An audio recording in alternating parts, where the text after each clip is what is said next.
जब एक पति पत्नी एक दूसरे के साथ प्यार मोहब्बत से संबंध बनाने के लिए जाते हैं, तो पति को भी चाहिए कि वह थोड़ी सी सब्र से काम ले। लेकिन वही पति जब सब्र से काम नहीं लेता है और अपने ही पत्नी के साथ कुछ ऐसा काम करने लगता है, पत्नी जब अपना मुंह खोलती है तो वही पति बर्दाश्त नहीं कर पाता है और कुछ ऐसा काम कर जाता है जिसे सुनकर आप लोग भी परेशान हो जाएंगे। तो दोस्तों, आप लोग इस घटना को जानने के लिए वीडियो को पूरा देखिएगा। हेलो दोस्तों, और कदम क्राइम में बहुत स्वागत करती हूँ। उम्मीद करती हूँ आप सब अच्छे होंगे। आज आप लोग के बीच में बेहद ही शर्मसार कर दो घटना लेकर आई हूँ, जो की घटना सच्ची घटना पर आधारित। आज की जो सच्ची घटना है यह राजधानी दिल्ली की है। दरअसल इस घटना की शुरुआत होती है बिहार से। बिहार में एक हंसता खेलता परिवार रहता है रमेश का। रमेश अपने परिवार के साथ बेहद हंसी खुशी से रहता है। अब जो रमेश रहता है पढ़ाई करता था। जब उसकी पढ़ाई पूरी हो जाती है तो अपने माँ बाप से कहता है कि माँ, मैं विदेश शहर जाना चाहता हूँ कमाने के लिए। जो घर वाले रहते हैं जैसे ये बात सुनते हैं वह भी काफ़ी खुश रहते हैं। वह चाहते हैं कि बेटी की पहले शादी कर दे, इसके बाद बेटा विदेश जाए कमाने के लिए। अब जो घर वाले रहते हैं वह अपने बेटे के लिए लड़की देखना शुरू कर देते हैं। देखते देखते उन्हें लड़की पसंद आ जाती है। अब बेटे की रिश्ते तय कर देते हैं। इन दोनों के शादी के दिन भी पड़ जाते हैं। धीरे धीरे शादी नज़दीक आ रही है। दोनों शादी से बेहद खुश रहते हैं। अब इन दोनों की शादी भी बड़ी धूमधाम से कराई जाती है। शादी करने के बाद जो पत्नी रहती है जब अपने ससुराल पहुंचती तो सास ससुर जो परिवार के लोग रहते हैं काफी खुश रहते हैं। पति पत्नी भी एक दूसरे से खुश रहते हैं। दोनों अपनी जिंदगी की शुरुआत करते हैं। अब इन लोगों की जिंदगी ठीक ठाक से चलने लगती है। धीरे समय बीतने लगते हैं। अब जो पत्नी रहती, जब रमेश अपनी पत्नी से कहता है कि मैं विदेश शहर जाना चाहता हूँ, तो जो पत्नी रहती है वह कहती है कि अभी कभी हमारी नई नई शादी हुई है, कुछ दिन रुक जाओ, फिर इसके बाद कोई बच्चा हो जाए फिर आप चले जाना। तो जो रमेश रहता है वह कहता है ठीक है। अब अपनी पत्नी के साथ रहने लगता है। अब जैसे ही 2-3 महीने बीतते हैं तो जो रमेश रहता है वह अपनी माँ बाप से कहता है कि माँ, मैं जो है दिल्ली शहर कमाने के लिए जाना चाहता हूँ। अब जैसे माँ बाप ये बात सुनते हैं वह खुश हो जाते हैं। वह यही सोचते हैं कि बेटे की नई नई शादी हुई है, अगर बेटा शहर जाना चाहता है, बहू के साथ कुछ दिन रहना चाहता है अकेले में, इसमें कोई बुराई नहीं। इसलिए जो माँ बाप रहते हैं अपने बेटे को इजाज़त दे देते हैं बहू को। अब जो बेटा बहू रहते हैं दिल्ली शहर पहुंच जाते हैं। जाने के बाद सबसे पहले वहां पर एक किराए का रूम ले लेते हैं और वहीं पर रहने लगते हैं। अब जो पति रहता है रमेश काम के सिलसिले में इधर उधर भटक रहा होता है। तभी कुछ दिनों के बाद उसको शक्ति नगर में पेइंग गेस्ट आवास में सहायक के रूप में नौकरी मिल जाती है। अब जैसे ही नौकरी मिल जाती है तो जो पति रमेश रहता है अपनी पत्नी के पास फोन करता है। कहता है कि आज मैं बहुत खुश हूँ, मुझे नौकरी मिल गई। अब जैसे ये बात पत्नी सुनती वह भी काफी खुश हो जाती है। वह कहती है कि अच्छी बात है, अब तुम जल्दी से घर आ जाओ। और जो पति रहता है अपनी पत्नी के लिए खाने पीने के लिए ले आता है। अब जैसे ही घर पहुंचते हैं तो दोनों प्यार से एक दूसरे के साथ हंसी मजाक करते हैं, बैठकर खाना पीना खाते हैं। खाना पीना खाने के बाद अब दोनों सोने जाते हैं। अब जैसे ही सुबह होता है तो जो पति रहता है वह नहा धोकर अपनी ड्यूटी पर चला जाता है और जो पत्नी रहती है वह घर रहकर घर का सारा काम काज करती थी। अब इन लोगों की जिंदगी काफी खुशहाल तरीके से चलने लगती है। समय बीतने लगते हैं। अब धीरे धीरे लेकिन जो पति रमेश रहता है उसके कुछ शौक रहते हैं। वह अपनी पत्नी से हमेशा कहता है कि मैं तुम्हारे साथ अप्राकृतिक तरीके से संबंध बनाऊंगा। लेकिन जो पत्नी रहती है इस चीज को मना करती है कि मैं ऐसा नहीं करूंगी। लेकिन जो पति रहता है वो अपनी पत्नी से हमेशा जिद करता, उसे मनाने की कोशिश करता, जो भी पत्नी मांगती उसको लाने की कोशिश करता, ताकि जो हमारी पत्नी है मुझसे राजी हो जाए, मुझसे खुश हो जाए। अब जो पति रहता है आए दिन अपनी पत्नी को इसी चीज के लिए फोर्स करता कि मैं तुम्हारे साथ अप्राकृतिक तरीके से संबंध बनाऊंगा। लेकिन जो पत्नी रहती वह मानने को राजी नहीं।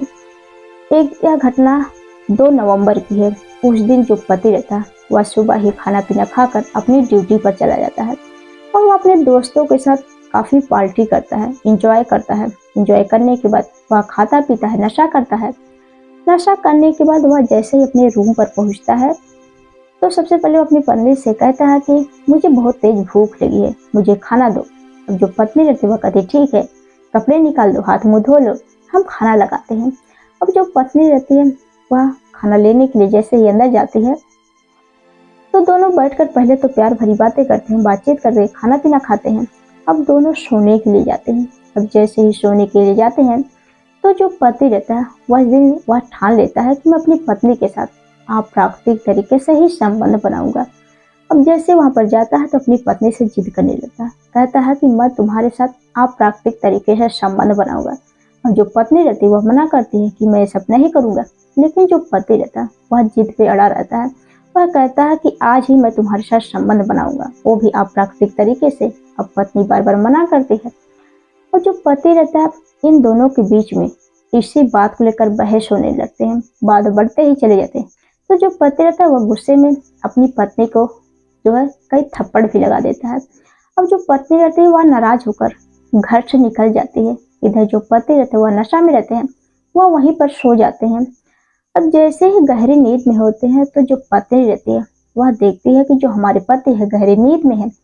वह रूम में जाती है। रूम में जाने के बाद वह किचन से एक तेजधार हथियार लाती है और एक नुकीले चीज से अपने ही पति के गुस्से में पति के प्राइवेट पार्ट को तेजधार हथियार नुकीले चीज से काट देती है।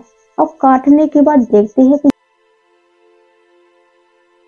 वह खून से लथपथ और उसी हाल में जो पत्नी रहती है वहां से फरार हो जाती है। करे तो करे क्या, उनको कुछ समझ में नहीं आता है कि हम किसको बताएं। उनको शर्म भी आती है। अब जो पति रहते देखते हैं कि हमारी जो हालत है वह गंभीर हो रही है, तभी जो पति रहते हैं वह नजदीकी पुलिस थाने फोन करके बता देते हैं कि साहब हमारी जो पत्नी हमारे साथ ऐसा कांड कर रही है। तो जो पुलिस वाले रहते हैं अपनी टीम के साथ घटनास्थल पर पहुंचते हैं तो देखते हैं सच में पति के प्राइवेट पार्ट से काफी खून बह रहे थे, उसकी हालत नाजुक रहती है। तो जो पुलिस वाले रहते हैं सबसे पहले उस व्यक्ति को यानी वारा हिंदू हॉस्पिटल ले जाते हैं और वहीं पर एडमिट करवाते हैं। एडमिट करवाने के बाद उसका इलाज जारी हो जाता है, लेकिन उसकी जो हालत रहती है वह बिगड़ती ही चली जाती है। तभी जो वहाँ के डॉक्टर रहते हैं सफदरगंज हॉस्पिटल रेफर कर देते हैं। वहाँ पर उसकी इलाज हो रही है, उसकी हालत में सुधार हो रही है। अब पुलिस वाले जैसे ही देखते हैं कि पति की हालत में सुधार है, अब जो पुलिस वाले रहते हैं उसके बयान लेते हैं, बयान लेकर मामला दर्ज कर देते हैं। तो जो व्यक्ति रहता है वह बताता है कि जो हमारी पत्नी है वह गुस्से में हमारे ही प्राइवेट पार्ट को तेजधार हथियार से काट दी और वहां से फरार हो गई। अब जैसे ये बात पुलिस वाले सुनते हैं, अब इस मामले को गंभीरता से लेकर जांच पड़ताल में जुट जाते हैं और उस पत्नी की खोजने की कोशिश करने लगते हैं, लेकिन जो पत्नी घर से फरार है। अब पुलिस वाले इन दोनों के बारे में पता लगाते हैं तो इन दोनों की तीसरी शादी रहती है। दोनों पहले तो काफी खुश रहते हैं, लेकिन इस बीच में आए दिन इन दोनों लड़ाई झगड़े करते हैं। अब गुस्से में जो पत्नी रहती है अपने पति ही कोई प्राइवेट पार्ट को काट दी है। तो दोस्तों आप लोग इस घटना के बारे में क्या कहना चाहते हैं कमेंट बॉक्स में जरूर बताइएगा। आप लोगों को यह कहानी पहुंचाने का मकसद किसी को परेशान करना नहीं, बल्कि आप लोगों को जागरूक करना है, सचेत करना है कि आप लोग भी ऐसे ऐसे घटनाएं से बचे, अपने घर परिवार वालों को बचाएं। कल के दिन जो लोग कमेंट किए थे, अब होती है उन लोगों की बारी। सबसे पहले हैं इम्तियाज हुसैन अंसारी जी हैं, अमीर हुसैन जी हैं, डी कुरैशी ब्रह्मी उशाहार इटावा उत्तर प्रदेश से हैं, मारकंडे जी हैं, राजवीर चौरसिया जी हैं, राम कुमार वर्मा जी हैं। जो लोग बहुत अच्छे अच्छे कमेंट करते हैं, अच्छा सुझाव भी देते हैं, उन लोगों को तहे दिल से शुक्रिया। तो दोस्तों आप लोगों से एक रिक्वेस्ट है, दोस्तों अगर आप लोग हमारे इस चैनल पर नए हो तो हमारे इस चैनल को सब्सक्राइब करिए और हमारे इस वीडियो को ज़्यादा से ज़्यादा शेयर करिएगा। मिलते हैं नेक्स्ट वीडियो में, तब तक के लिए जय हिंद, जय भारत।